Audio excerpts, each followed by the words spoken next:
Bonsoir et bienvenue sur la WF1 TV, la télévision des femmes. Merci d'être fidèles au rendez-vous du flash d'information.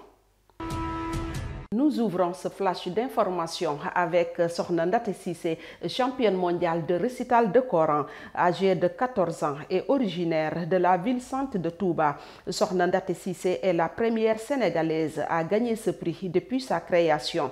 Rentrée au pays mardi dernier après son sacre à Dubaï, elle a été célébrée hier par le ministre de l'Éducation nationale, Cheikh Omar Anne, devant ses parents, ses proches et les membres de la communauté éducative, en attendant qu'elle soit reçue par le président de la République les jours à venir, précise le ministre.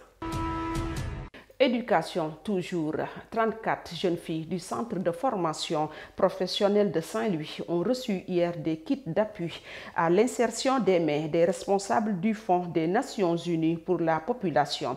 Ils permettront aux bénéficiaires issus pour la plupart des familles vulnérables d'exercer des métiers dans le domaine de la couture, de l'horticulture, de la restauration et de la coiffure, a précisé la directrice de ce centre de formation professionnelle, Rokhaya Sambsar.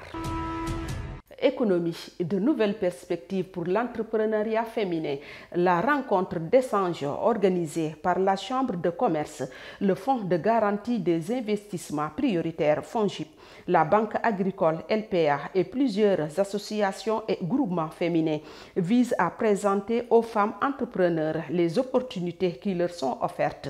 D'après la présidente de la commission genre et entrepreneuriat, Madame Khady Faltal, l'objectif est de faire en sorte que la contribution des femmes entrepreneurs à la relance de notre économie post-Covid soit mieux connue et plus efficace pour être mieux soutenue par l'État et les partenaires.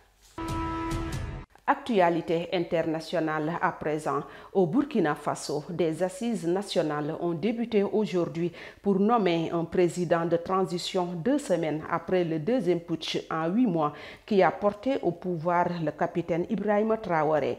Si ce dernier a affirmé sa volonté de ne pas être nommé à ce poste, ses partisans souhaitent qu'il soit désigné. Éducation universelle d'ici 2030. Dans un communiqué rendu public, l'Organisation des Nations Unies pour l'éducation, la science et la culture, UNESCO, a fait état d'un manque de 69 millions d'enseignants à travers le monde pour atteindre l'objectif d'une éducation de base universelle d'ici à 2030. Et la pénurie la plus sévère se trouve en Afrique subsaharienne. Il est urgent que cette profession, dont dépend l'avenir de nos enfants, soit mieux reconnue, a souligné Madame Audrey Azoulay, directrice générale de l'UNESCO. Du manque d'enseignants, nous passons à un autre problème, toujours dans le secteur éducatif. En Afghanistan, des filles passent un examen d'entrée à l'université dans la peur des attentats. Des milliers de filles et de jeunes femmes ont pris part hier à Kaboul à un examen d'entrée à l'université dans la peur 2 semaines après un attentat suicide contre un centre éducatif de la capitale afghane, ayant coûté la vie à plus de 50 personnes. Ce test national d'admission se tient pour la première fois depuis le retour des talibans au pouvoir en août 2021.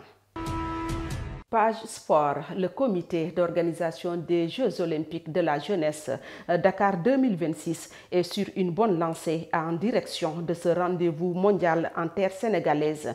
Suite au compte rendu qui lui a été fait et aux rencontres qu'elle a eues en visioconférence avec les membres de Dakar, la présidente du comité d'organisation, Kisti Coventry, se dit rassurée du niveau de préparation et d'organisation.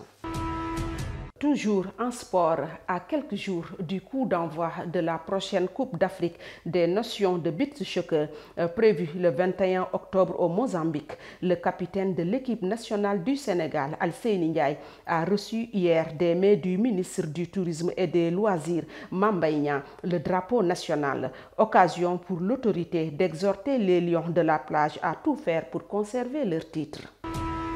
Voilà, chers téléspectateurs, c'est ce qui met fin à ce flash d'information. Je vous rappelle que nos programmes se poursuivent sur womanfirsttv.com et sur l'application mobile. Quant à moi, je vous donne rendez-vous mardi à la même heure s'il plaît à Dieu. Excellente soirée à tous.